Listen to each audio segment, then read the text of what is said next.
Hola, vamos a dedicar esta clase de la unidad 4 del módulo 2 de la asignatura a comprender cómo funciona la pila en las arquitecturas x86, para luego pasar a analizar cómo explotar las vulnerabilidades por desbordamiento. Para ello haremos una breve introducción y luego nos centraremos en los conceptos básicos del funcionamiento de la pila.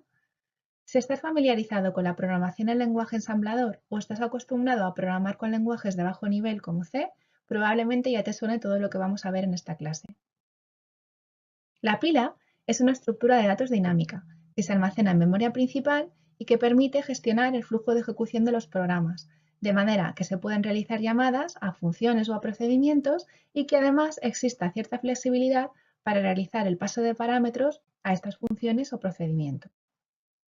Pensemos en este ejemplo, en el que desde un programa principal se llama a una función 1 y esta a su vez llama a una función 2. En cada llamada que se realiza, la pila se utiliza para almacenar el contexto de esa llamada. Este contexto permite que cuando se termine de ejecutar la función 2, se retorne al punto de la función 1 desde el que se llamó a esta función, y que cuando termine la ejecución de la función 1, se pueda retornar al punto del programa principal desde el que se hizo la primera llamada. ¿Qué es el contexto? Como mínimo, el contenido del contador de programa cuando se realiza la llamada, es decir, la dirección de retorno que nos indica la instrucción que se debe ejecutar cuando termine de ejecutarse la función, y también los parámetros que se pasan en la llamada, como mínimo esto.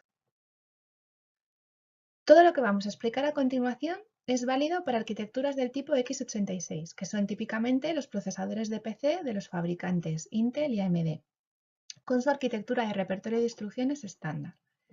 Y en los ejemplos utilizaremos normalmente, tanto en la clase como en el resto del módulo, sistemas operativos de tipo Linux y el lenguaje de programación C.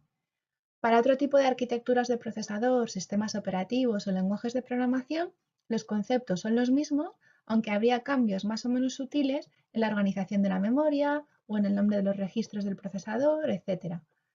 La explotación de vulnerabilidades de desbordamiento exige a los atacantes conocimientos de arquitectura de procesadores y de lenguaje ensamblador que no suelen ser obvios. En esta figura podéis observar la pila y cómo se organiza. Hay tres aspectos importantes. El primero, crece hacia direcciones decrecientes de memoria, es decir, utilizando la operación de resta.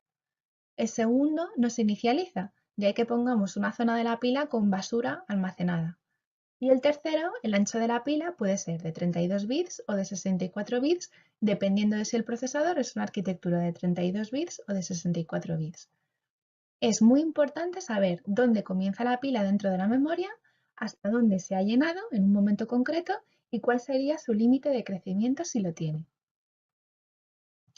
Cuando se habla de un marco de pila o de un stack frame, si no lo traducimos, nos referimos al espacio que la pila se reserva para una función o procedimiento específico. Obviamente, también es muy importante saber dónde comienza cada uno de estos marcos.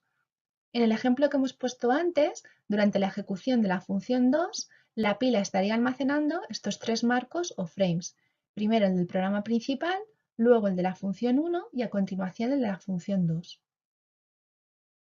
En las arquitecturas x86 se reservan ciertos registros para almacenar todos estos valores que hemos ido diciendo que son muy importantes. En concreto tenemos el registro SS que nos dice dónde comienza la pila, el registro SP que nos dice dónde está la parte superior de la pila, hasta dónde la hemos llenado, el top, y el registro EBP que nos dice la dirección base del stack frame actual, de la función que ahora mismo o el procedimiento que ahora mismo se están ejecutando.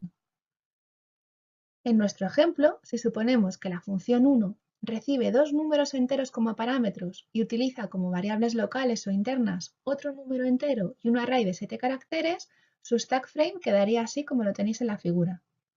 Primero se almacenarían los dos parámetros que se le pasan a la función. Luego, la dirección de retorno. Recordar el valor del contador del programa cuando se llama la función, que es el punto del programa principal en nuestro ejemplo al que habrá que volver cuando se finalice la ejecución de la función 1. Después, en la pila podéis encontrar que se almacena el EBP del stack frame anterior y a continuación las variables internas de la función. Cuidado con lo que decíamos antes, como la pila no se inicializa, puede contener basura y como se realizan accesos alineados, hay que ser consciente en todo momento de la longitud o tamaño de las variables, porque si no nos podríamos encontrar En nuestro ejemplo que tenemos un array de 7 caracteres, si quisiéramos acceder al octavo, podríamos, pero estaríamos recuperando información corrupta, estaríamos recuperando basura. En cuanto al resultado de la función, su valor de retorno no se suele almacenar en la pila, sino que se suele almacenar por defecto en un registro interno del procesador, LAX. Comprendido todo esto, veamos en la siguiente sección de esta unidad cómo se puede explotar el desbordamiento de la pila.